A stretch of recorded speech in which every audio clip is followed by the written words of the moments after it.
My friend gave me a car for free. Long story short, several months ago, my friend moved to Puerto Rico, but before he left, he handed me the keys and the title to his car. After letting it sit around for a few months, not sure what to do with it, I finally decided that it was time for me to start driving again. And I thought this car would be perfect for a simple seat time car or even a missile car. So let's go look over this car, see if we can get started, get it in the shop, and start going through it. This is it, guys, an Infiniti G35.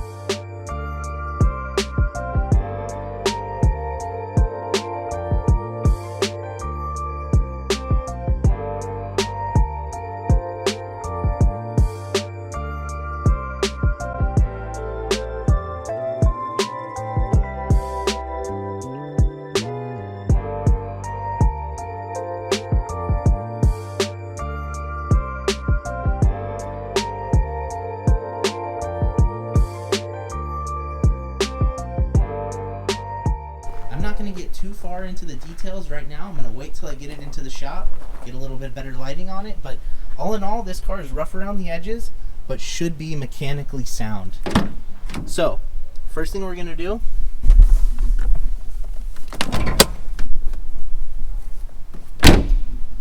we're going to get under the hood here, and we're going to see if we can't get a battery on this thing and fire it up. So this is not the correct battery for this car. I had to do some goofy stuff to get it in there, but it should get it started and allow me to get this thing in the shop. All right, moment of truth.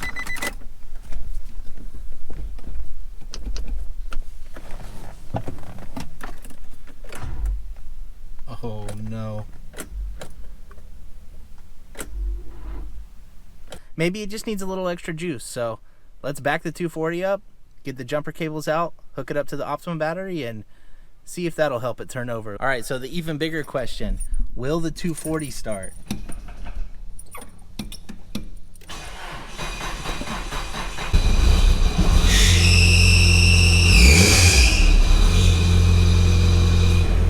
All right, here we go. She's idling. I'm gonna let it warm up for a bit and then back it on up to the G.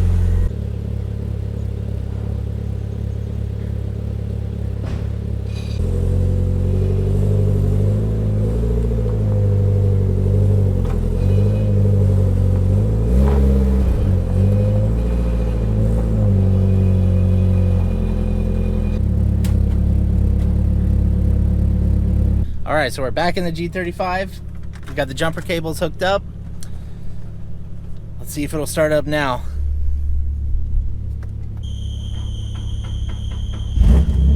Oh shit. There it is. Fired right up. So this thing's been sitting for quite a while. So I'm gonna sort of let it do its thing for just a couple minutes, and then we're gonna pull it right into the shop and get a closer look at it.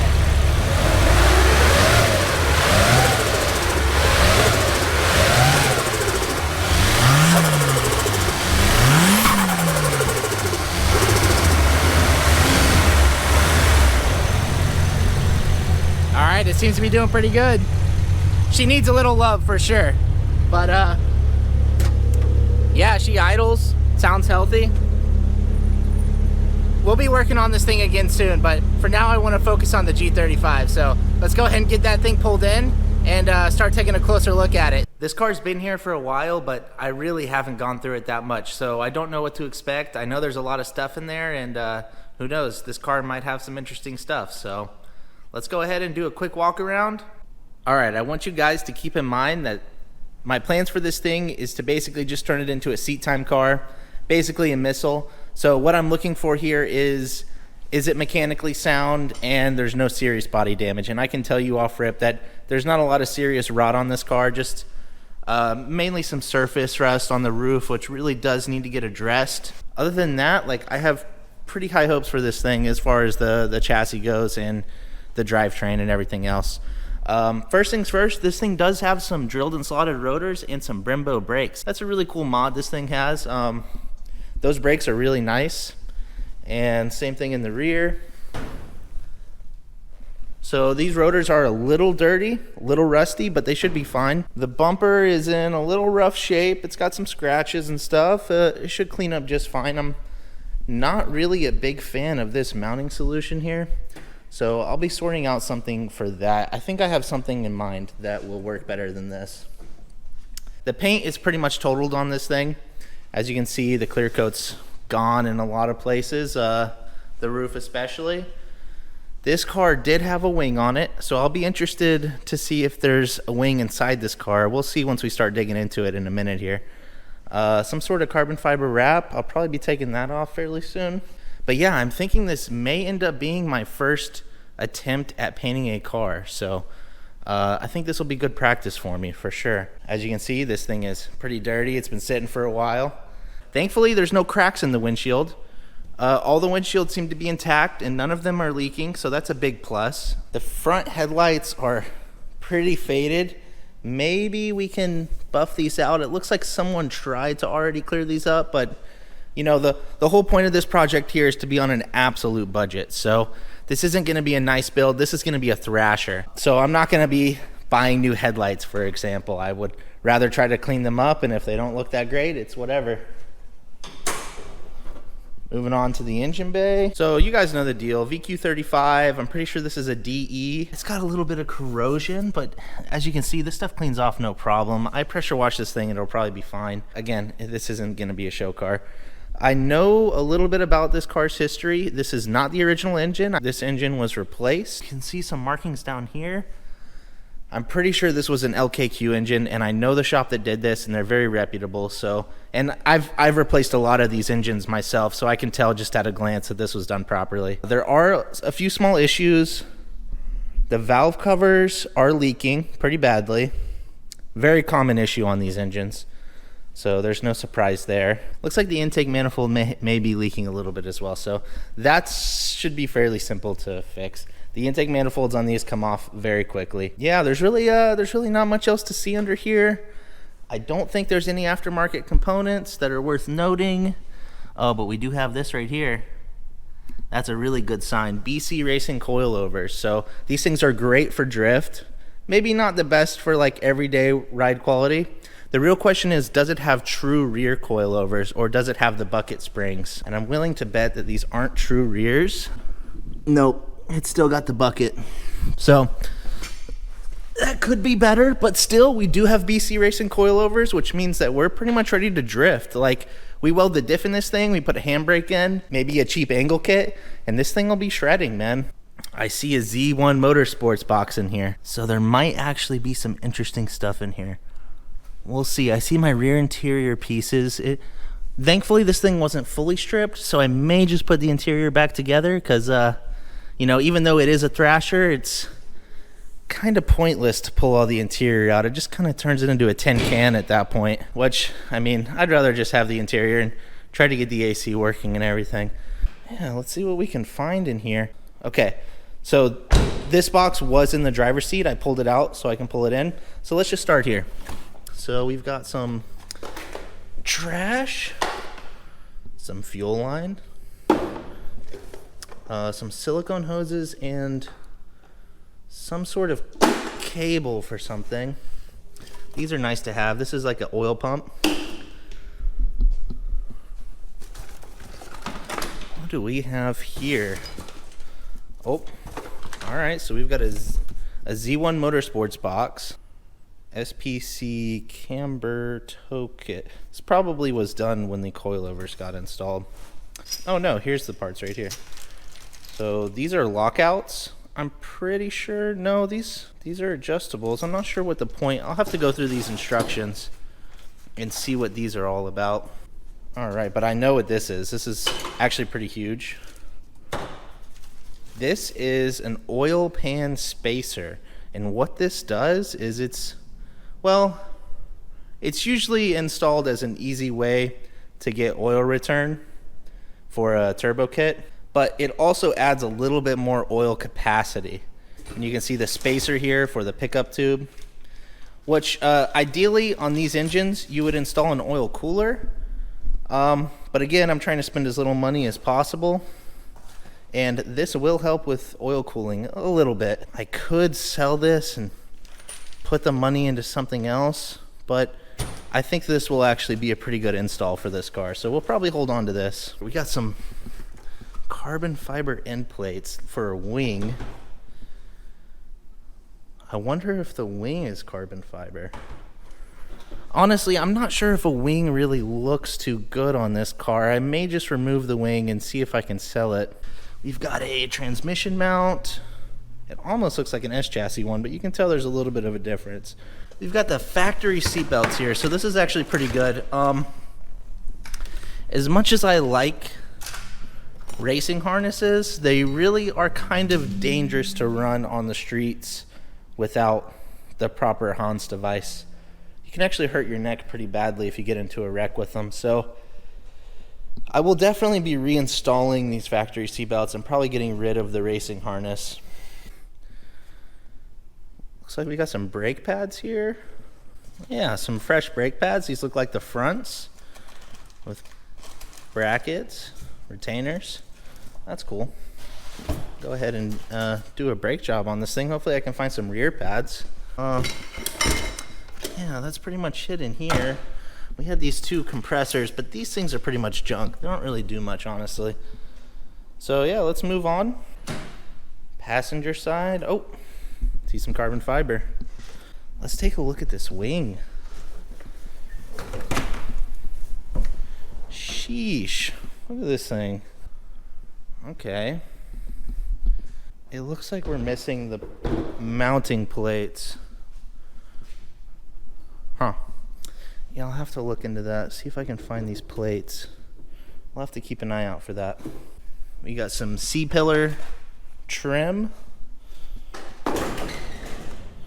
Probably be reinstalling that. We've got a Teenage Mutant Ninja Turtles bucket. Okay. Empty. Yeah, I'll probably just be throwing this one away. Ooh. Nice. We got one windshield wiper. If we can get a second one, that'll be huge because these wipers are totaled. All right. C1 Motorsports box. Let's see what we got here. We've got, this looks like an engine dampener. These things are usually used as like a band-aid for an engine with bad mounts. I'm not really a huge fan of those. Some exhaust gaskets. Well, let's hope the exhaust manifold isn't leaking. But if it is, we got some, well, it looks like OEM layered gaskets, which is nice. Some carbon vinyl. Yeah, this stuff is not worth. Zip ties. Huge, massive zip ties too. Jackpot. Valve cover gasket, just one. The valve cover is leaking. The problem is oftentimes the tube seals are leaking too, and those aren't replaceable. So generally speaking, you usually have to buy new valve covers, but it's always worth to pull it apart and see some head gaskets. That's a little scary, although this is sort of just looking like a full gasket kit. I'm thinking he probably bought this when they did the engine replacement, and a lot of these gaskets weren't used, which if you're doing an engine replacement, you wouldn't replace the head gaskets. There's no reason to open that thing up. It's nice to know though, I got front and rear mains, intake manifold gasket. We may actually need this because it looks like it was leaking a little bit, which, you know, it's kind of a bad sign that we have oil leaking out of our intake manifold. Valve stem seals. These are valve stem seals. Hopefully we won't need these, but again, it's nice that we have a lot of this stuff. C1 Motorsports, I love their stuff. Their products are awesome. Good stuff. So, is this what I think it is? Oh man, what a throwback. Are these X mods? I used to love these things when I was a kid. You would buy these at Radio Shack. And they're little, like, just little RC cars. You get real cheap. They had these folding controllers. There it is, X mod. Cool stuff. He's got two of the Corvette X mods. I had a bunch of these, but I especially liked my R34 X mod. You could put different wheels and stuff on them. little toolkits. This was like a cool introduction to like cars and tuning and stuff at a young age. It's pretty interesting stuff. I doubt these work. They take AAAs, 4 AAAs. We might play around with that later on, but that's a cool throwback for sure. X mods. A bunch of stuff I'm not interested in. Oh, I think I saw something big. This is getting me excited. I like how I'm like more excited about the wipers than nice. I'm more excited about the wipers than the carbon fiber wing. So that's good stuff though, because it's one of the things that I definitely need. All right, glove box check. Potentially janky wiring. Okay, not much going on in there. Oh, secret compartment.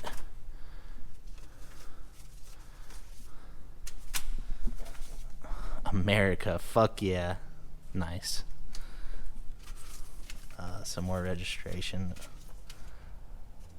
Don't hassle me, I'm local. Great. Some stogies. Any free stogies? Nope. Although this is going to be a very strict budget on this thing, I'm going to do what I can to make it as nice as possible. And who knows, maybe I'll get this thing registered and cruise around occasionally. Alright, we got some seats. Oh, got some jungle drums. That's cool. I'll have to try to get the trunk open and get a closer look at what we got back there. Seats are pretty nasty, but I should be able to clean them up a little bit. Mostly trash, some free hardware.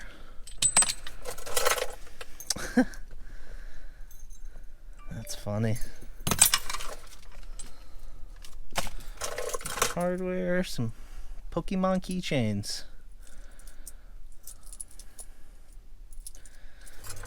Hey, wine opener. Secrets. G2 pen. Anything in here? Oh, hey. Look at what we got. Adrenaline Performance. Ryan Logan. I used to work for these guys. Really cool bunch of dudes. They do awesome work as well. Oh. It made a noise. Hey. Okay. A lot of the times these old speaker parts are pretty much junk, but I do have an amp in a box. I just need 2 speakers. Maybe we hit the jackpot here. I'm gonna go ahead and get this thing out. I'll be back with you guys in a second. All right, guys, so I've fit some subs in some pretty tight spaces before, but this was honestly something else. It took some real maneuvering to get this out of here. And yeah, they look like they're a pair of kicker comps. They don't feel blown. Looks like everything's intact. I'll have to take these out and see how deep they are, because I have a shallow box I could potentially use these in. We'll see. In the trunk, you can see there's quite a bit of leaves. And yeah, but no rust. This will clean out easy. Inside the trunk, everything feels dry, which is nice. Some power cables here. We got the jack, we got the tow hook. That's huge. That'll stay right there. I did not find the plates for this wing, which is pretty tragic, because I wanted to at least like mock it up and see what it looks like. But yeah, all in all, everything's looking pretty solid. You got some wipers, got a nice aftermarket oil pan spacer I'll be installing, some fresh front brake pads. That's pretty cool. When I first started this car, it was like revving up just fine and everything sounded super healthy with the cables connected and with the other car running. And then as soon as I disconnected the cables, it seemed like it went into limp mode or something. Not really sure. It wouldn't rev past 1200. It was just barely enough for me to get in here. Then the electronics started acting up. So To me, this is a pretty obvious sign that the alternator is not charging. The alternator might not be bad. It might just be an alternator fuse or a connection somewhere. I'm gonna try to go get a battery for it. Again, the whole idea of this thing is to spend as little money as possible and just drive. AutoZone will actually pay you $10 per battery store credit. So I'm gonna go turn in like 10 batteries and see if I can buy a cheap battery for this thing. Or at least save me $100 on a battery at the very least. So yeah, I'm gonna use that little strategy to try to get a battery for nearly free, hopefully. And I have a lot of friends that work on these cars and have a lot of spare parts. So hopefully I can source an alternator for very cheap if that turns out to be the issue. But I need to diagnose it first, and I need a good battery to do that. So yeah, getting a dedicated battery for this car is the next step after I clean it up a little bit. And then we will be able to diagnose the alternator issue and maybe take it on its first rips. I'm not really sure. So it seems like this is coming along pretty good so far. Real quick, let's take a look at the oil. So the oil is really low. It looks like we're a few quarts low. So like I said, this car does have a valve cover leak, a pretty bad one, honestly. That may be the reason why the oil's so low, but it's all stuff we'll have to look into. But I'm pretty confident that there's not going to be any big issues with this car. So yeah, we should be up and driving in no time, and we should be shredding this thing very soon. I'm excited to kind of move away from the build content a little bit. This is kind of like a quick, dirty build. But I really the only reason why I ever got into working on cars in the first place was to drive. And I've been missing that for a very long time. And I don't really feel confident shredding the 240 with my budget the way it is. Those cars are getting really expensive, and the parts are getting really expensive. Whereas these cars are kind of like the new S chassis.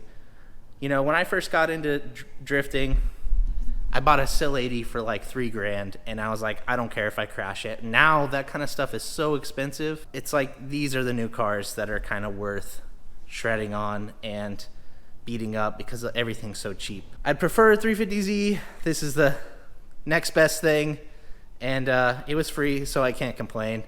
All right, well, that's gonna pretty much do it for today. In the next video, I'm gonna be throwing in the battery, figuring out the charging issue, possibly welding the diff and installing the handbrake and seeing how this thing drives, you know? So yeah, if you guys like this content, please subscribe and definitely stay tuned for the next one. I'm gonna have some really cool, exciting stuff coming up with this car, and I can't wait to actually do some driving again and get back to my roots. So thanks again for watching, guys, and yeah, I'll catch you in the next one.